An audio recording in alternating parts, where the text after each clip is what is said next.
Now, this evening, what I really meant to do was to indicate some of the forces in operation as one can discern them regarding the history of the United States and its possible history into the future.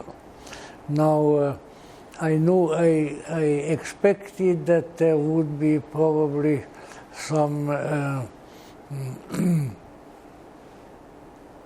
some diminishment of audience because the whole subject matter sounds to a lot of people too patriotic, and that annoys me because I in my mind.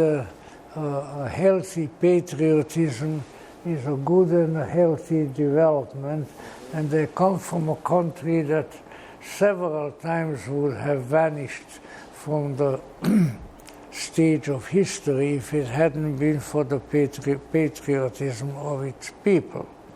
And still one wonders why is patriotism of some dubious respect at the present time. Well, historically, I think we could say that it is the fear of nationalism, and one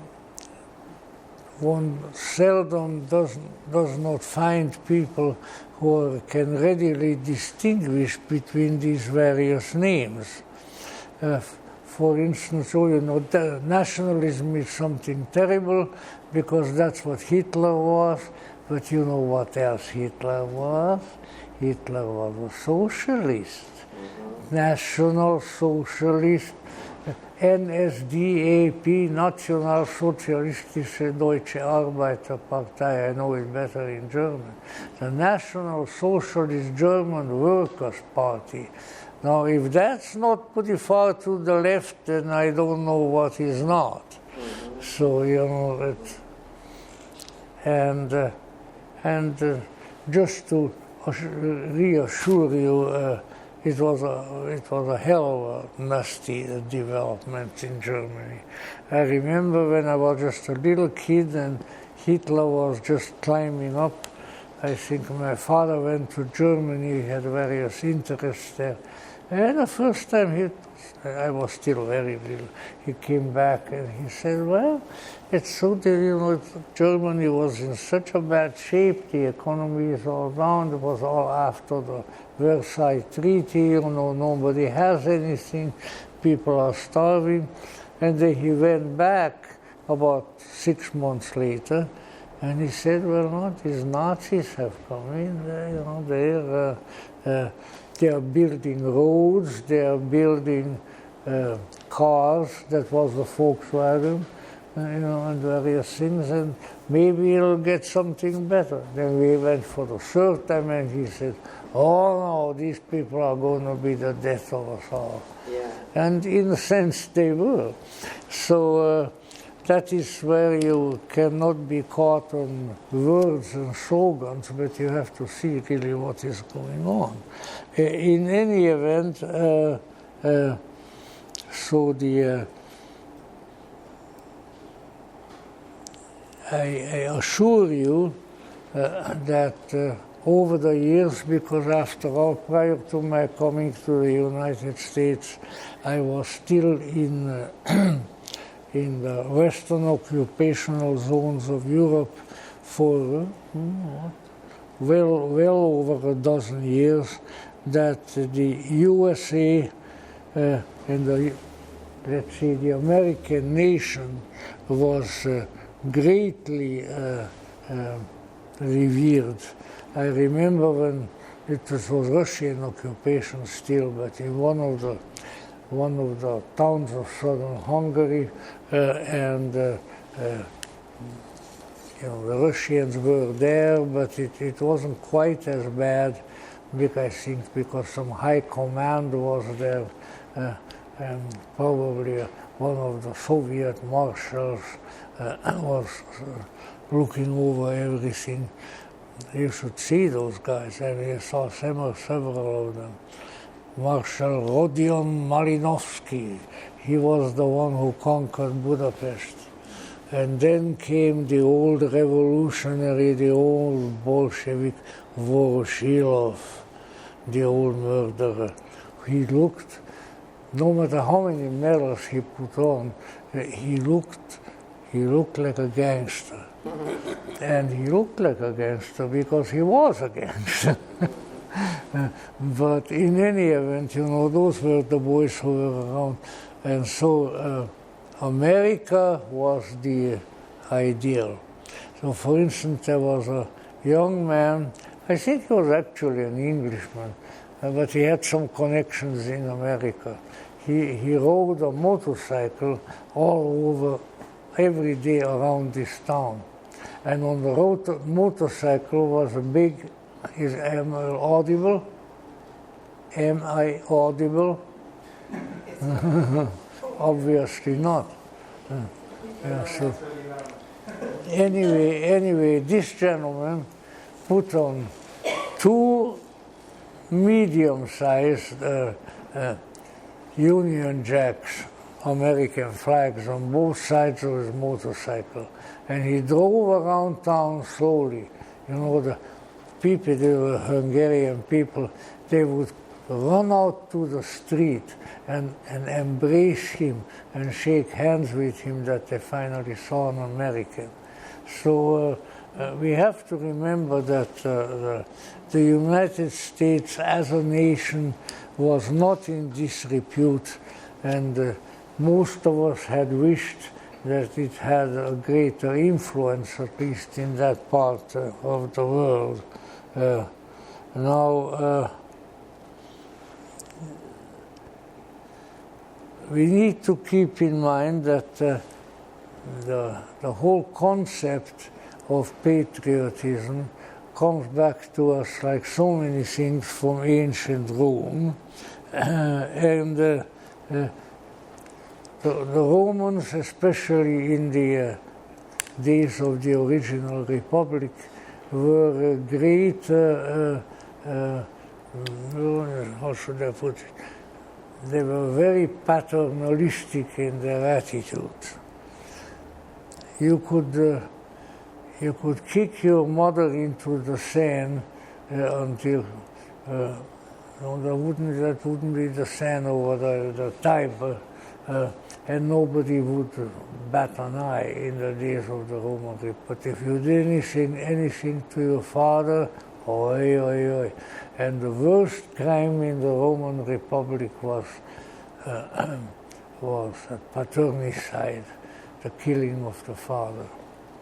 And I don't want to terrify you before going to bed, but the punishment meted out to a patricide was incredible. They sold him, I'm not proceed telling it, see? So it was awful, let's put it that way.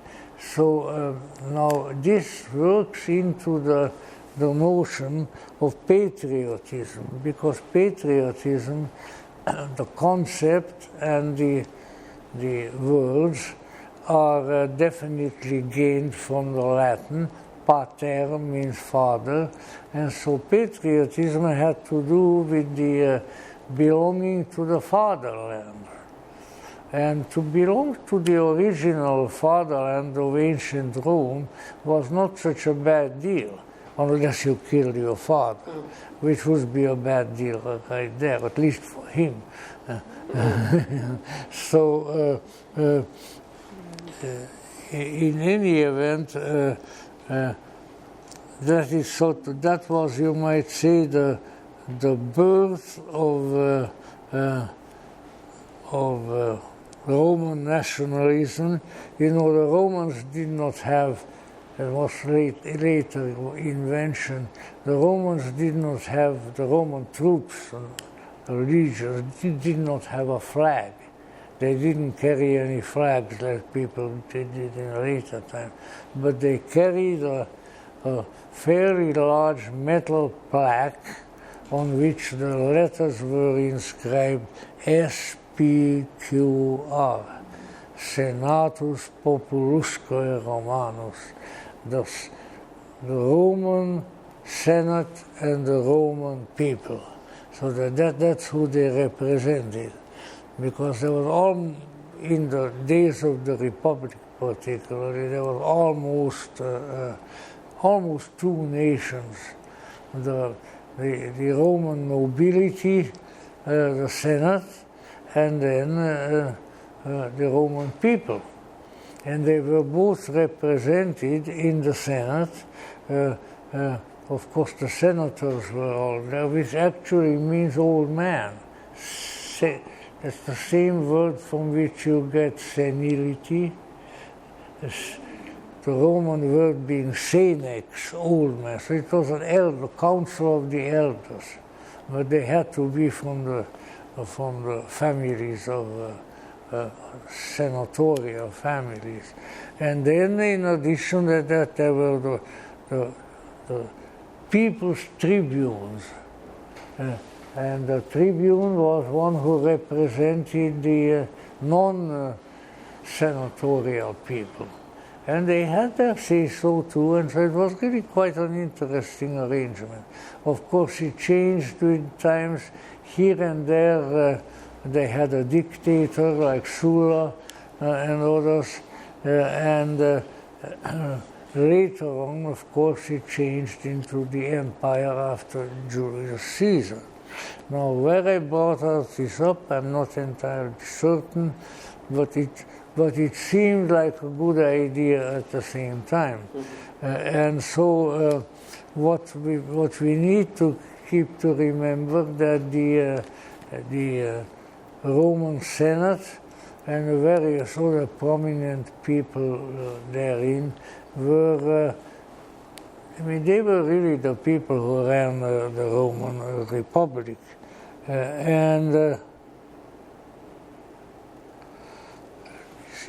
So it was really a country that was built on the leaders who were the elders and the soldiers who became eventually the retired soldiers, the legionnaires.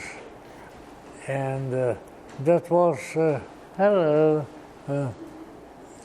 also a very important precedent that which the Romans started, as far as we know, that the soldiers who came back from the battlefields, from the legions, would become the veterans.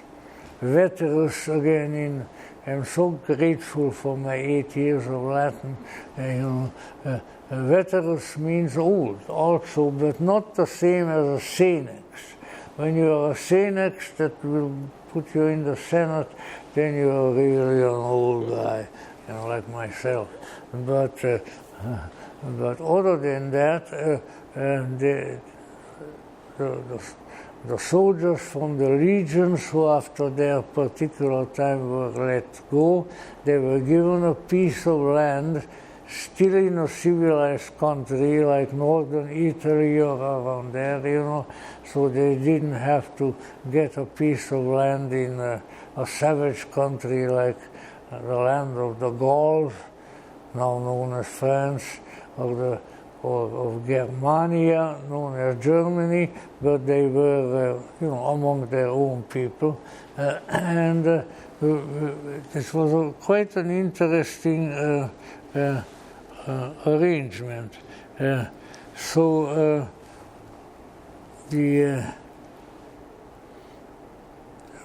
just 1 minute. So these are sort of the beginnings of the pattern of the Roman civilization. And yet, that pattern endured for a long time, because as you may recall, sometime after Julius Caesar, then the empire was set up by his nephew Octavian, later known as Augustus, and then there was a somewhat different arrangement again. But somehow out of the changes and transmutations of the Roman state came the pattern for government for thousands of years in the Western world. And that is important to remember. Rome was the great old example. And look, even as, let's say, as far as World War I, we had several emperors on the European thrones. I start, of course, with my own, with the dear old Emperor Franz Joseph of Austria and King of Hungary, and then there was, of course, the Kaiser, Kaiser Wilhelm of Prussia, and there was the Tsar of Russia.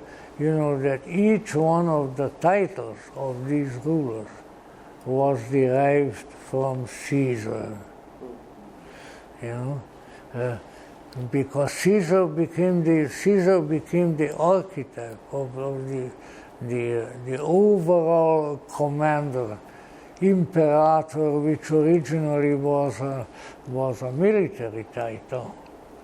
It was sort of like a field marshal. In any event, the Romans really started it all. And then some of it was transposed to Byzantium, the original Greece, and the Byzantine emperors and so forth, but still the basic material came from Rome. And that's not something that should be neglected. So let's see, you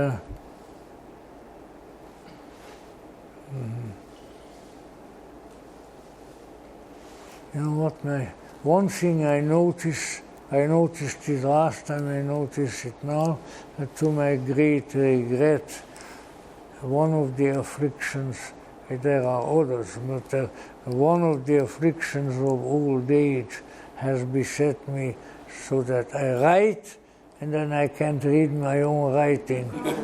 And that, I think, is a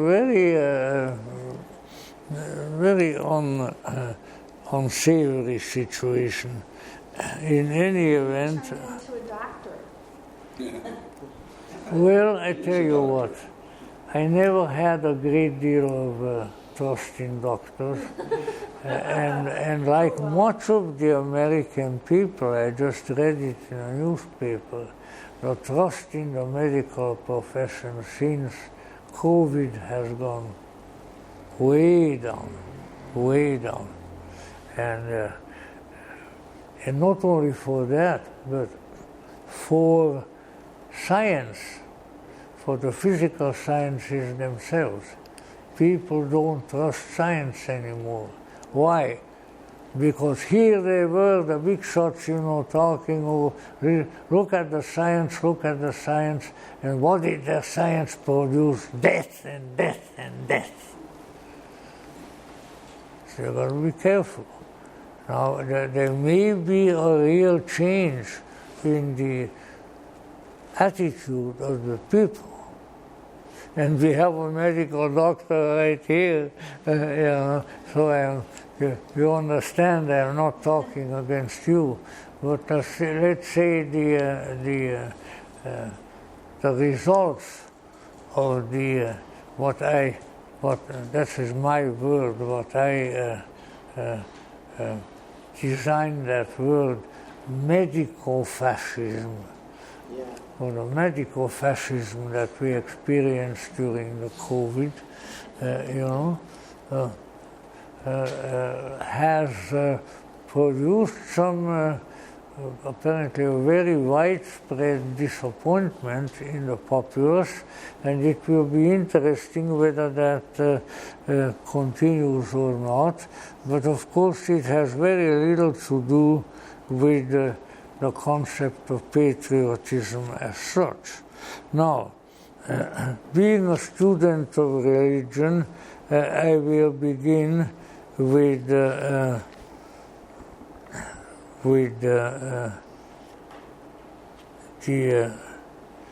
let's say, the religious foundations which were designed by Rome, by the Roman Republic, which later on were adopted by many other people, including the Holy Roman Emperor of the Empire of the West and the Byzantine Emperor of Constantinople. And I am going to bring out, if I can, some key factors which we should have and in part have inherited from the Roman Empire, both in its high days and its lower days, and see how these may continue to apply to us. Because I feel that there are some approaches, shall we say, to public life, which on the whole, with minor exceptions, are valid in every age. There may be some minor differences, but the validity is there. And that is sort of what I am aiming at. And behind it is my intention that if we consider some of these, well, how should we put it, these ideal requirements of a society, such as the Roman state had been from the beginning. If we consider that, then perhaps we may see where our own society is perhaps has gone or is going astray from some of these, and how that might be remedied, which is very important. Because say what you will, those old Romans were smart old cookies. They knew what they were doing. They were the first empire that we know of that held together portions of the world under their domain, all the way from Africa to Asia, and maybe eventually even to America, which is what we are trying to explore. So let's say they were fabulous, whatever their faults may have been, they were fabulous organizers. And what they organized had a tendency to endure. Whether they organized the building of a highway, they were fabulous. I was still riding in Hungary on Roman highways that the Romans built, and they built it, of course, primarily for their legions. So the legions with their big sandals could march on, and as what there was this movie, I think, English comedies there were several. And in one of them, there were all kinds of comic things thrown in. The legions were marching, and the commander was commanding them, sinister dexter, sinister dexter. You know, there was ones which Carry On films? Yeah, those ones, yeah. They were quite funny. They were quite funny. And so where they built the road is working today with very little repairs. You know, similarly, where the Romans being peninsula in their own countries obviously liked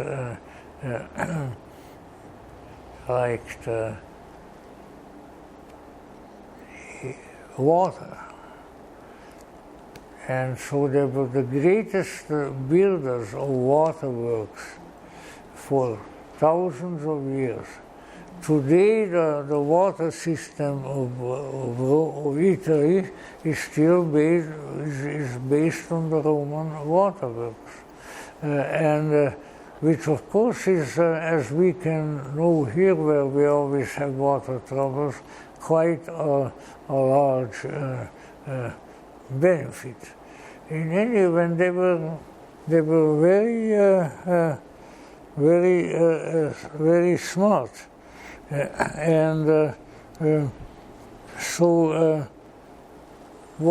However, one needs to keep in mind, first of all, just remember that to the present day, we have survivors of the Roman state organization, titles and various officials.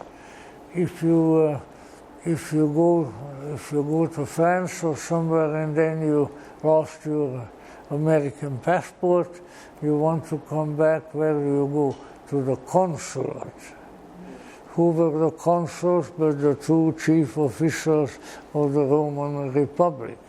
And then later on, the emperor, like Augustus, bore also the title of the first consul. So the consul, definitely old Roman term, and many others. And for instance, of course, the Romans had their own pagan religion, which in part they inherited from the Etruscans, who were a strange bunch of people living in Italy at that time. And nobody really ever figured out where they came from or who they were. But they were a bunch of witches and magicians. So there is your occult tradition. If you go, for instance, to Tivoli,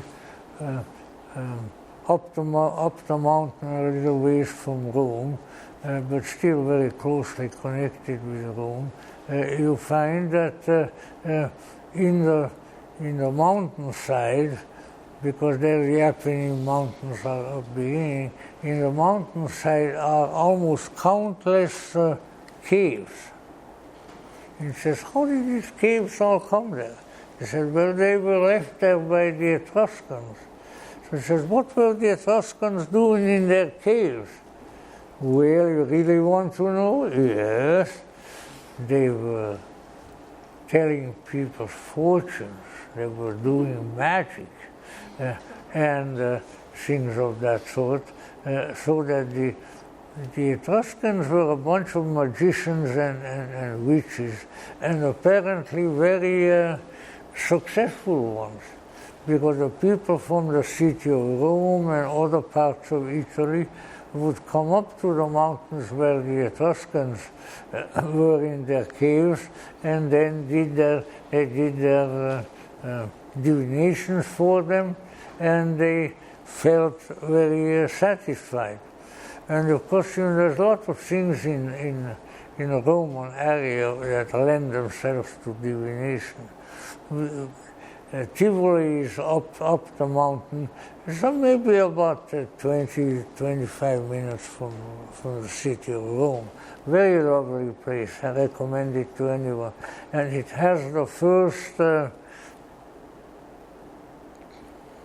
irrigated private gardens in the world, which are sometimes called the Tivoli Gardens, and they were the gardens originally built by a Roman emperor, and later on taken off by a Roman cardinal, and they are sort of they're terraced and have a wonderful irrigation system, which in anomalous climate of Rome is fairly important and very beautifully laid out.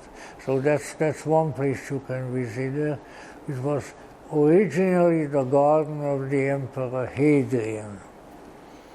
Hadrian is one of the few emperors who took the trouble to go over to the British Islands. And there's Hadrian's Wall. Yeah. My mother, prior to her death, obviously she couldn't have done it after her death, went over to England specifically to see Hadrian's Wall. So those were the gardens of Hadrian, and later on received by Cardinal.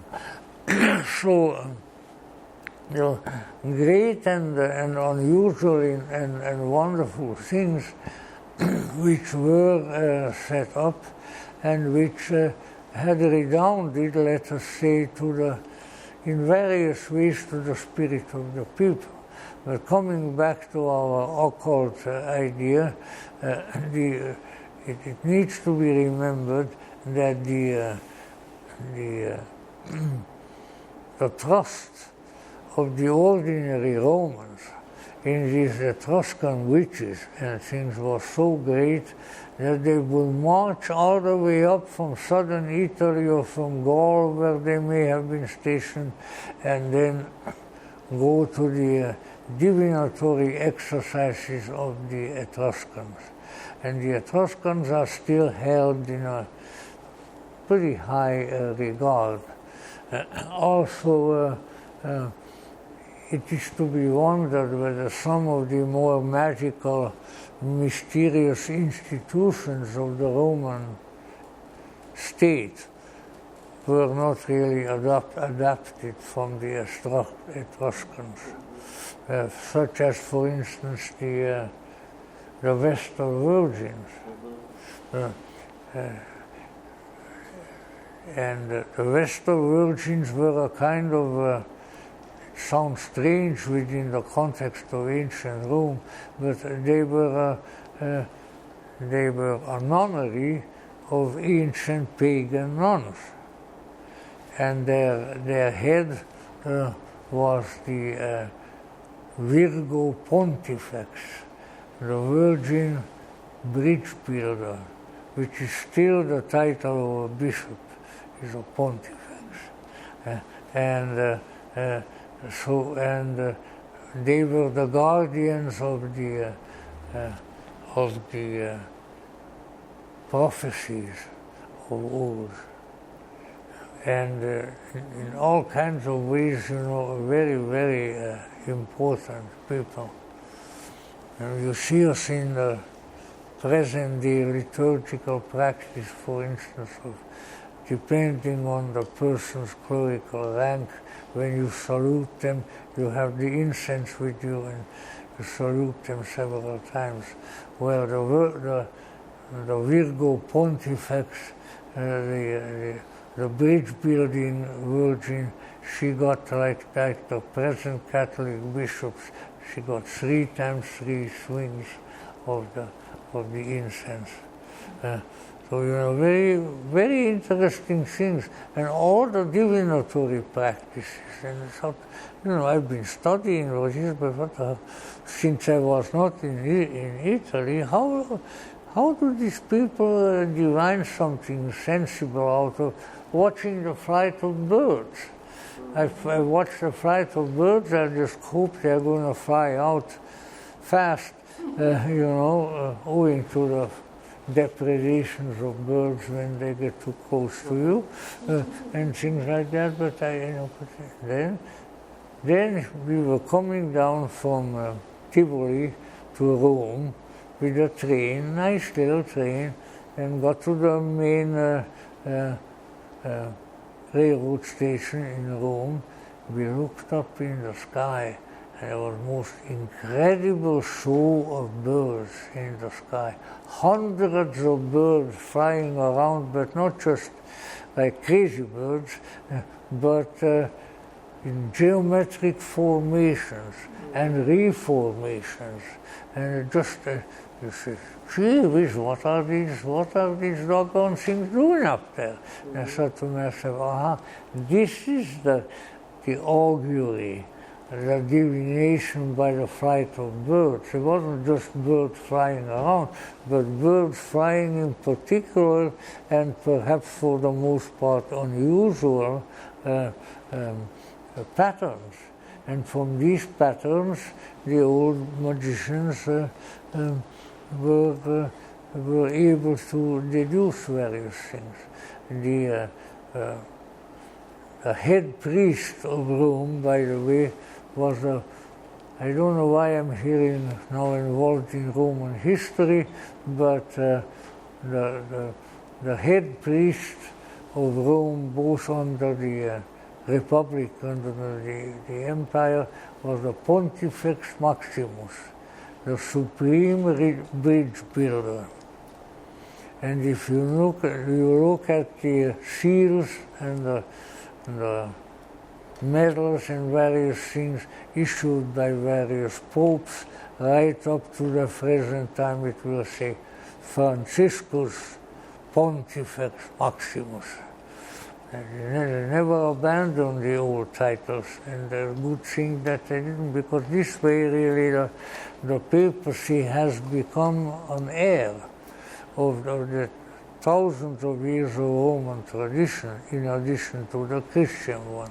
Well, I think I probably regaled you enough about the Roman history at the present time, but let's say the patterns set in ancient Rome were very, very important. And the thought came to me while preparing for this particular program that it might be useful for us to recognize that these very ancient plans and patterns of Roman society might have what Jung would call really an archetypal nature, and that it might be useful for us in this confused age in our country to take them into account, and perhaps within our circumstances to copy them, to use them. And I think this is probably, in other words, let's say we are starting with a blank. Okay. We are in the beginnings of ancient Rome, when Romulus and Remus had just gotten away from their mama, the wolf. You know, all the old Romans ones were there. The two little baby kids are drinking from the mama wolf. The Romans, the early Romans, way back, before the kingdom even, the early Romans were very involved with wolves, and in present-day Italy, I mean, I challenge you to go and find a single wolf, or even if you defend it, no wolves around there. You've got to go up into the cold mountains to see that. But in any event, these are very ancient patterns which have important features of their own, and they are worth emulating. So let us see then what was the big foundational element which certainly characterized Rome, and which I would say, quite aside from Rome or from Greece or from Egypt, it is an archetypal foundation of any successful and functioning society. And what do you think that was or is? Well, it was the belief in the existence and seeking contact and interaction with another kingdom which they refer to as the kingdom of the gods and the kingdom of the goddesses. In order to, when a Roman individual had the reputation, oh, he was a very pious man, that meant that he went to the temple of Jupiter and he sacrificed, and he went to the temple of Venus and he had some of the statues of the gods there. Why? Because he said that, well, without the gods we can't accomplish anything. You know, that they are extremely important. We might not see them physically, but we know that they are there, and upon their advice and consent to put them in the U.S. Senate, which I'm sure they would be unhappy about. But let's say the Romans always said that to be a good Roman citizen, you have to be pious, which means that you believe in and you seek contact with the gods. And some of these were quite quaint. For some of them were remnants of the sacred history of Rome. For instance, there was a particular time when I don't know which enemy, the Romans had a lot of enemies, which enemy was coming to attack Rome, and so there was one of the 7 hills of Rome housed the temple of the sacred geese. Whoa! No, those, the sacred geese. And why were the geese sacred?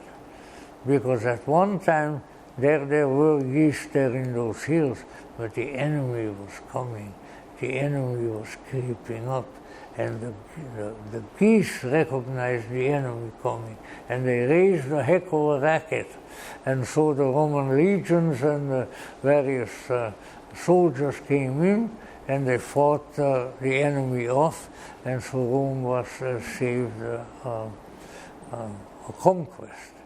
It's a little bit, now of course I'm jumping all over the place, a little bit like the reason why Madame Blavatsky's paternal line, her father's family, the Hahn von Rothenstern Hahn, I should know because a girl cousin of mine married one.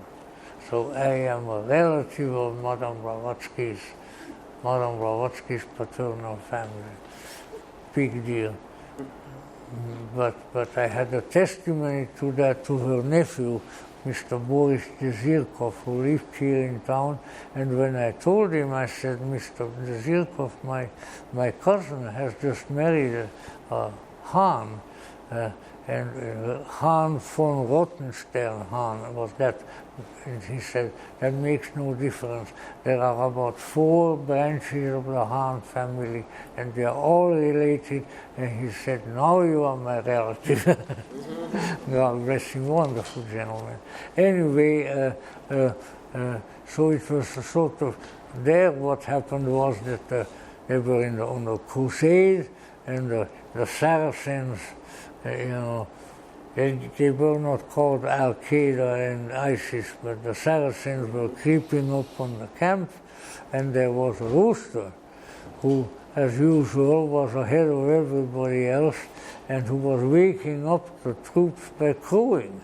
So he was there crowing wildly, and this one night, a German knight from the Baltic region, got up and says, wait, what's going on? And he saw the enemy creeping up on the camp. So he rang the alarm bell and saved the camp, and for that he received in his coat of arms a rooster and the name Hahn, which in German means rooster. So it's nothing to crow about, but it's nevertheless that is how you sometimes get the name. And similarly with the geese, the sacred geese, that apparently was one of the events which, according to the historians, saved Rome. Now, I'm using that as an example that it was definitely, as we would call it in French, de rigueur with the Romans, that you had to be a pious Roman citizen who worshipped and had touch with the gods. If you were not that, then you were a lowly, miserable atheist, which is a Greek word, atheos, no God. One doesn't believe in God. So that's important to remember, because the issue of having a belief in and some activity in connection with a transcendental force is the Romans considered an absolute necessity for an orderly and a good society. Now, of course, there are always strange things that develop in cases like that. And for instance, under the empire, the emperors, the imperators, the Caesars were themselves, by way of their office, some kind of a god, you know. And they were addressed often as divus, or divine one. And you may recall in the movies that were made about Robert Graves' story of Claudius, I Claudius. In I Claudius there was a wonderful scene that I never forgot. The empress, who was the wife originally of Augustus, so the grandma of them all, was very old and sort of ailing, and her grandson Claudius goes to visit him. And so she says, "Well, how are you, grandmother?" "Oh," he says, "I'm all right, son, but I tell you," and by then he was emperor, so "I wonder whether you could do me a favor." And she says, "What, grandmother?" "Well, I so much would like to become a goddess." "Oh, really? Well, I tell you what, grandmother, we'll see if we can arrange that." And so they proclaimed her a dea, a goddess. So that's sort of the time when kind of politics and religion and all of these things begin to mix a bit. But who is to tell that the Caesar, the emperor, did not have some powers whereby he could sort of elevate the spiritual stature of someone, like an initiation, and then they qualified by their theology as being goddesses, because there were only gods and goddesses. On the way up there, you would become a hero and a demigod, but they didn't talk too much about that. But nevertheless, you know, so let's say these things were very, very important. You know, I could go on and on about the old Roman religion, but then I would undoubtedly lose my thread, so to say, and that wouldn't be very good. So why am I bringing this up? Because if you go from that, these circumstances, to anthropological, cultural anthropological studies of all kinds of people, from starting with the, I don't know, the people on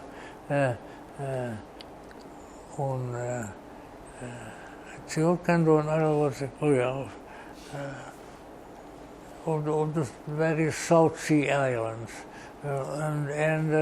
and so forth, maybe even some of the ones who enjoy a good steak made out of a human.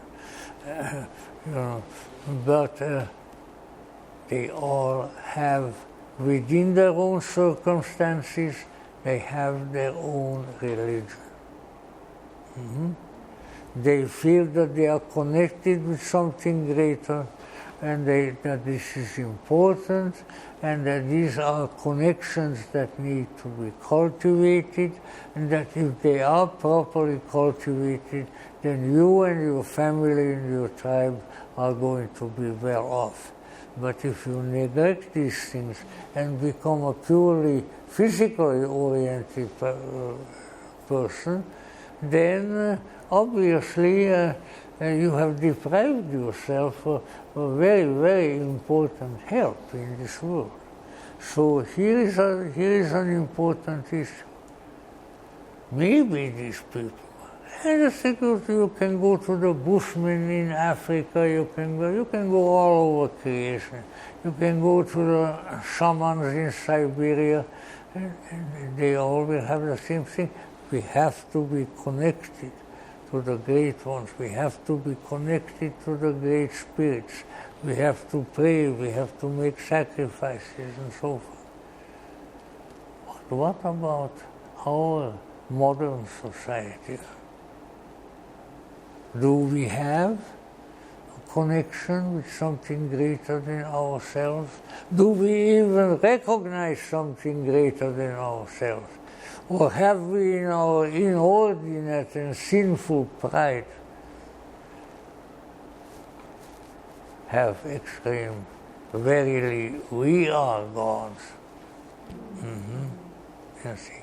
So there's a great hiatus, a great big hole in our westernized society, and it is spreading to societies that are really very religious, such as India and others, because even there the lack of belief in the gods and things of that sort is growing. And so we are spreading throughout the world not only an atheism, which is one word to call it, but a nihilism, which means nothing. In other words, is there anything important that may be running your spiritual life or the conditions in this world? Is there anything that we should listen to on the other side? And they say, no, there is nothing but us. Or as the book of Proverbs says, and I say my Latin is all in, my Bible is all in Latin, so dixit incipiens in corde suo non est Deus. The fool saith in his heart that there is no God. Now, what am I doing? Am I sort of trying to turn the wheel around, to an earlier era and trying to promote, I don't know, Roman politism or so? No, but I'm talking with a principle, about a principle. If we look at some of the wisest people in modern times, and I would put certainly C.G. Jung there among them, maybe that's a particular predilection of mine, but I think that was one of the great sages of the ages, if you don't mind the rhyme. So what did Jung wrote in a particular letter, I don't want to repeat it again, he wrote that a particular important psychological project in American society, that if it is not recognized that there is a higher being to whom it should refer and with whom it should have some contact, it is not going to succeed. You know what it was? Alcoholics Anonymous. I saw an exact copy of the letter, and he said, because Jung was submitted the original plan for that these two guys were putting together about Alcoholics Anonymous. And Jung said, very good. There are very, very good and very helpful things here. But he says, unless the whole process refers to, is related to a higher being, you are not going to succeed. And the guy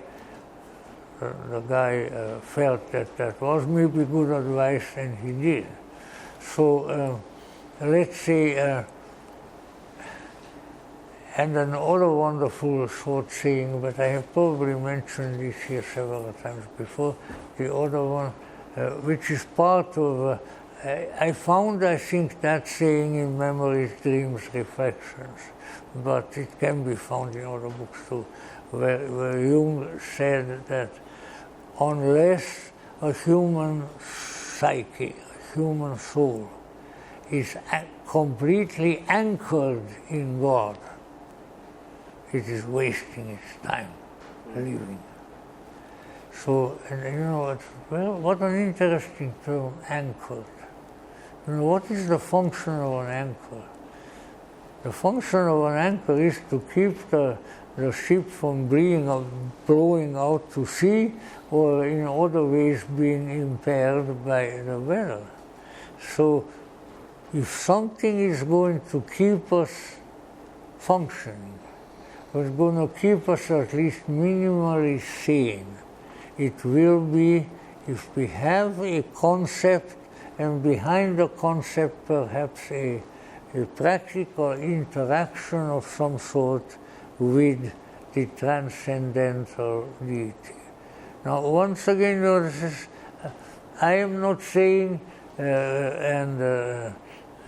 Jung was not saying that it has to be a God with a great big beard out in the desert who tells Abraham that he's got to sacrifice his son. You know, not a very benign deity, if you ask me, and things like that. But in some fashion, even if without any personification, I love icons, but I realize that not everybody does.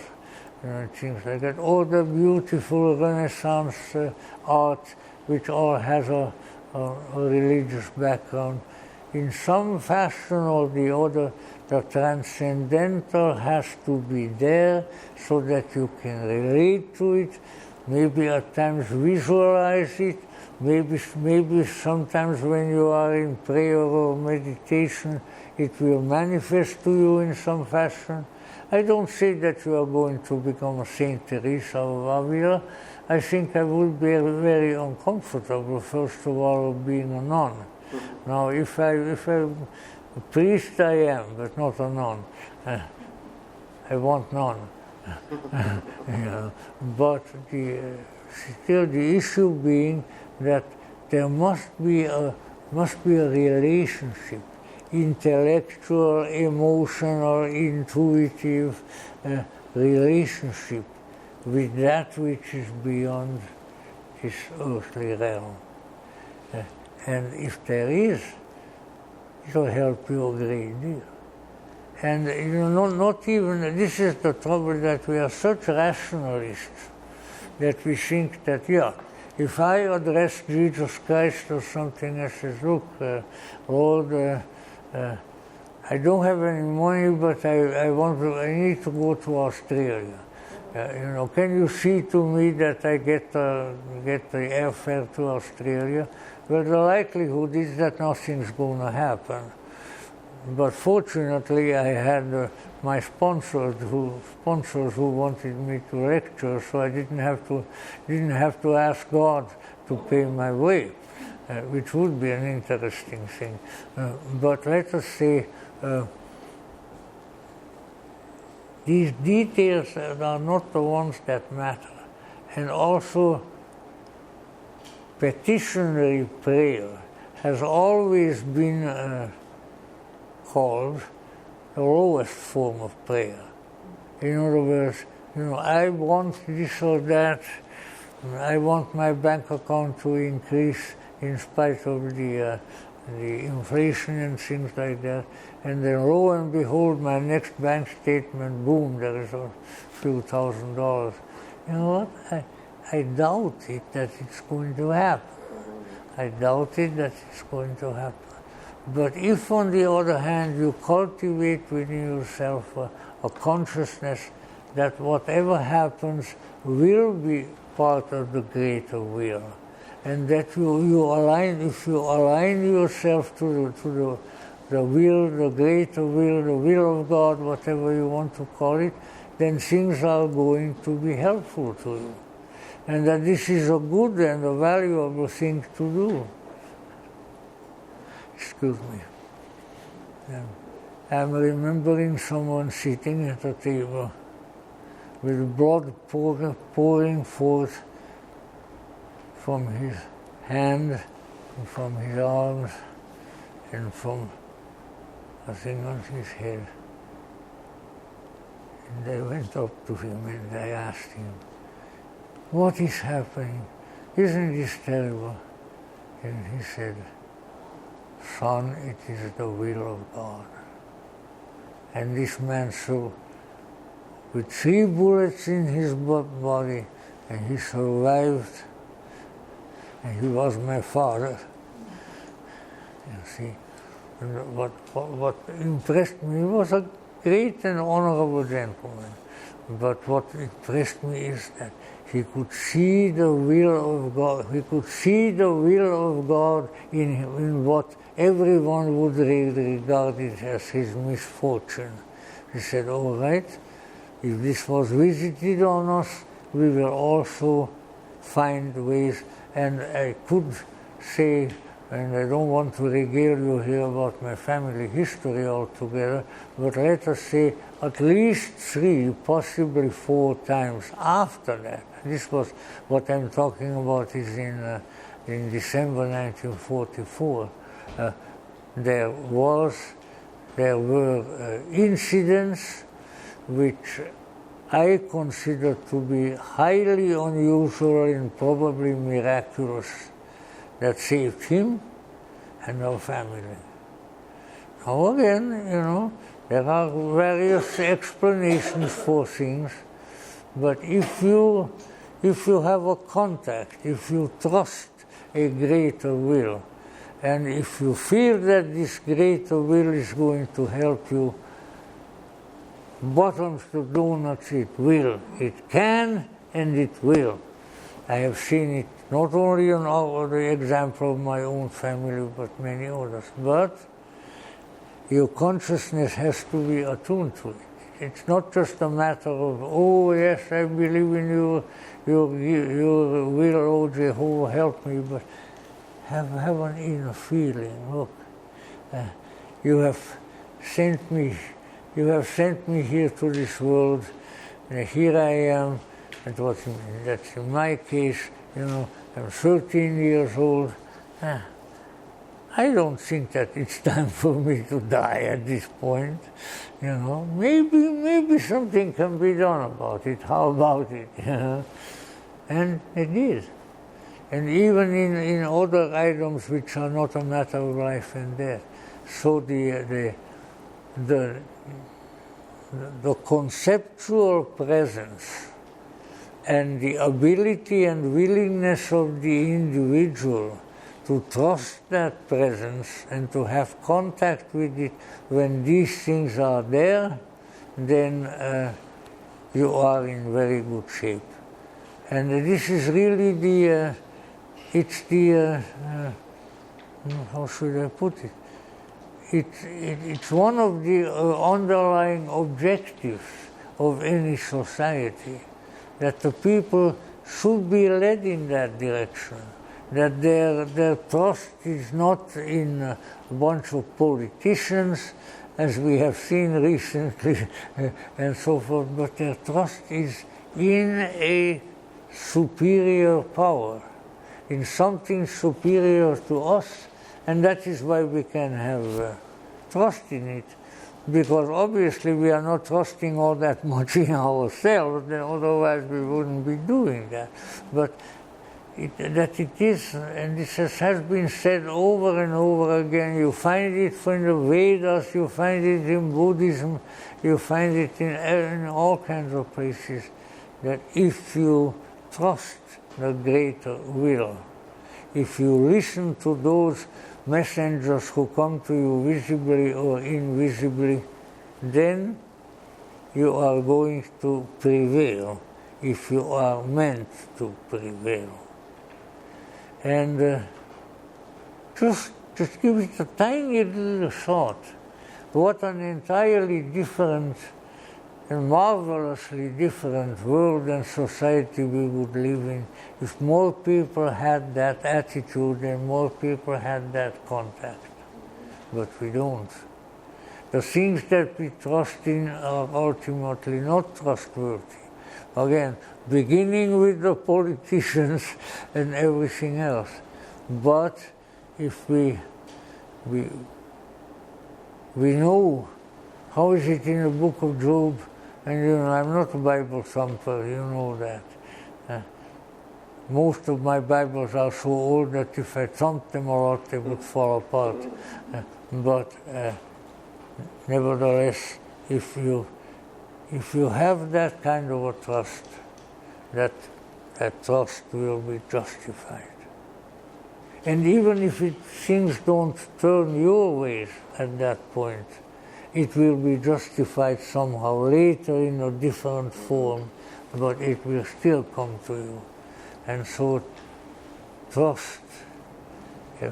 Gerald Hoeller, the British philosopher, in one of his books said here that the teacher in life is trust. If you trust, you will be taught, you will be inspired. If you don't trust, obviously you won't, because you don't have anything to trust in that you are aware of. But it is a very important matter.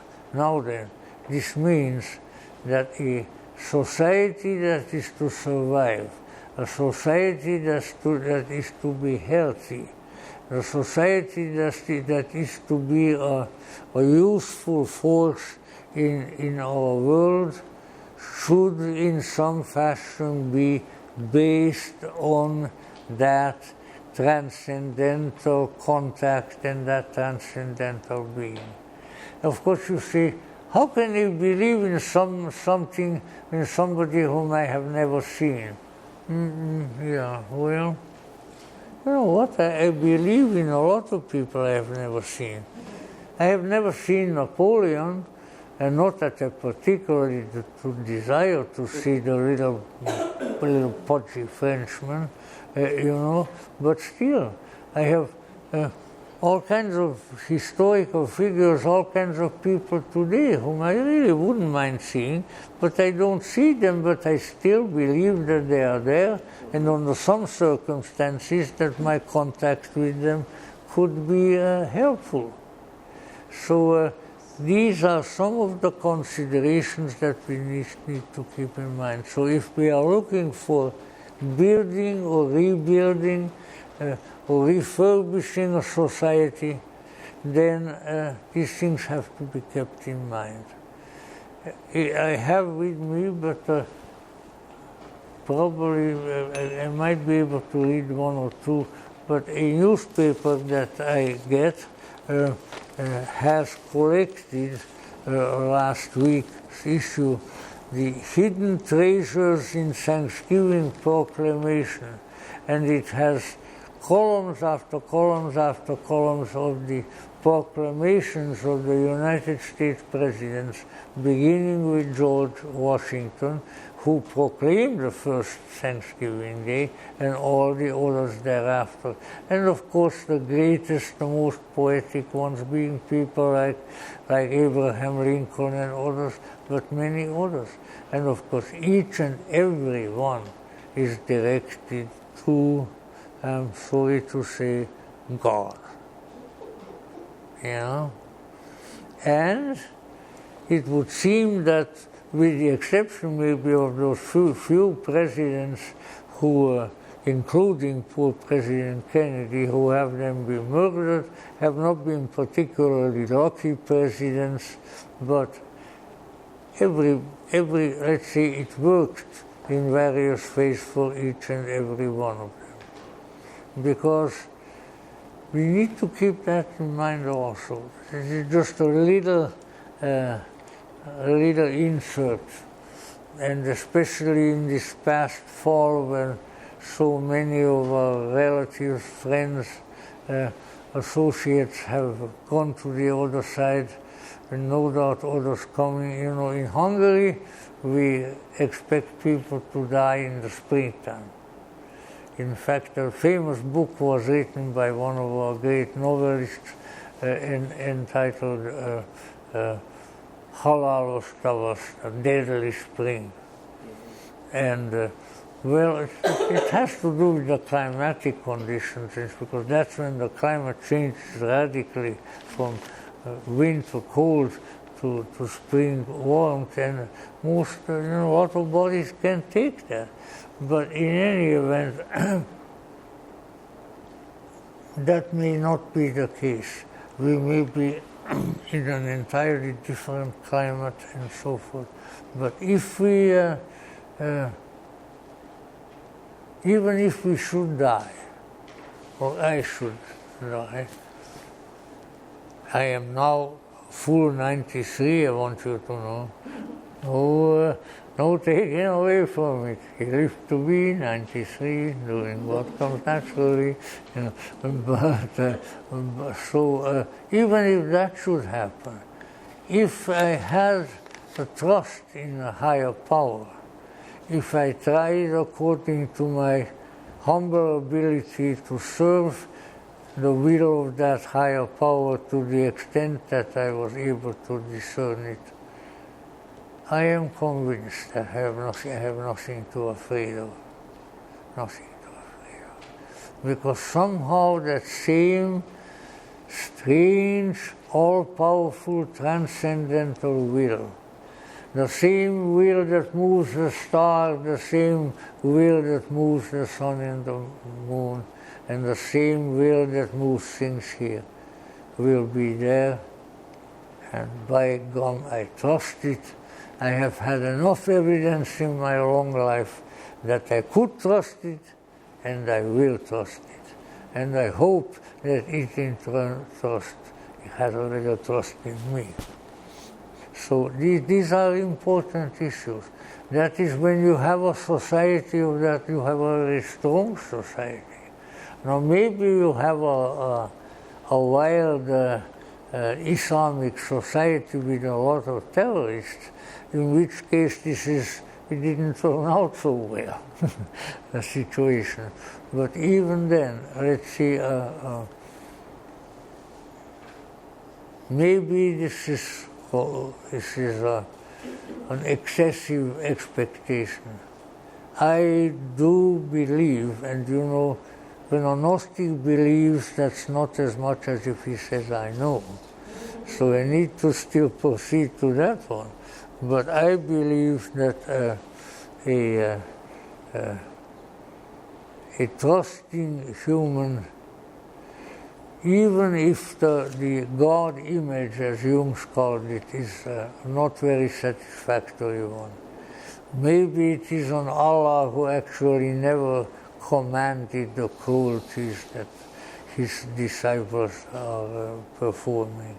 You got to realize that most of these quotations and things come from a period of time when Prophet Muhammad was chased out of his hometown Mecca, and he found himself in a little city that later on became Medina, and Medina is called city, the city of the Prophet. And there he slowly gathered his friends and his followers and said, just let me get them all together and we'll go back to Mecca. And they did. But, there were specific incidents and circumstances and situations that went on which do not pertain in the slightest to the present time. And then when you have a fundamentalist say, well, we got to do it this way because that's what the Prophet Muhammad did. And he could come down and say, you Dummkopf, if he spoke German, you Dummkopf. That was an entirely different time. I was faced with an entirely different situation. But what I did what could be done at that particular time. But of course, prophets don't talk to everybody. Yeah. Nevertheless, it is very important to, underneath the society, there should be a bedrock upon which the psyches of that society stand. And it doesn't have to be any, of course, if you talk to a fundamentalist, it's got to be Jesus, it's got to be Jesus. Well, yes, but other people have somebody else, and that works also too. So it's not the details that matter, it's the principle that matters. The principle that we have been sent here under circumstances that we don't even remember, but have been sent here, and we sent here in order to know the divine Meishmei, and believe in it, and to serve it to the best of our ability according to our opportunities. Why? Because I know it's difficult to convey unless you have that, because it's a feelings don't matter. But I cannot help but feel, even at age 93, that I am here for a purpose. And I would say that in their own particular way, that should be ultimately the conviction at which all humans arrive. Whatever it was, you came for a purpose, you tried to accomplish that purpose, and now here you are going on to something else. Because without that, without a purpose, none of this amounts to hill beans. And now we have to keep in mind, when only this kind of attitude toward life, toward the beginning of life, toward the continuing of life, and toward the end of life, could become an underlying recognized reality in our society. Again, you don't have to be a wild fundamentalist. Oh, hey, I believe in the last coming and so forth. So go ahead, believe in it. See if I care. But the thing is, if you have an underlying consciousness that has a notion and has a contact with the ultimate reality, to the extent that you have that, you are becoming more and more real, because that reality infuses you. And that when you get up in your spiritual body from that hospital bed or whatever the case may be, you will be you. You will not be what Stalin wanted you to be. You will not be what any politician wanted you to be. You will you as the divine wanted you to be, and as the divine still wants you to be. Of course, this implies application, and you can't just be superficial about it, but it is there. And so I have foregone the recitation, but I do have the text here of all these Thanksgiving Day proclamations of the various presidents. I tell you what, they're all beautiful, and I would say the overwhelming majority are definitely sincerely meant. And that being the case, I think it also gives us something more to think about. That means that somebody once told me the people who founded and the people who led this country were God-fearing men. They may have had their faults, they made mistakes on the world scene or anywhere else, but they were in contact with something. Because as the monarchies which ran the world for so many thousands of years, from the pharaohs to present-day England, as the monarchists always recommended, we are what we are by the grace of God. We are not here by the half a dozen idiot universities that we attended. And we are not here for any of these things. We are here by the grace of God. And that grace, what is that grace? Maybe there is somebody up there who actually likes us. Maybe there is somebody around, not a human being, never will be a human being except when it incarnates, that wants us to become its expression, its helper, one who understands the divine and the human. And if it does, that is a will that we must fulfill. It can be fulfilled. It has been fulfilled. And with God's grace and our cooperation, it will be filled, it will be filled, it will be filled. Thank you very much.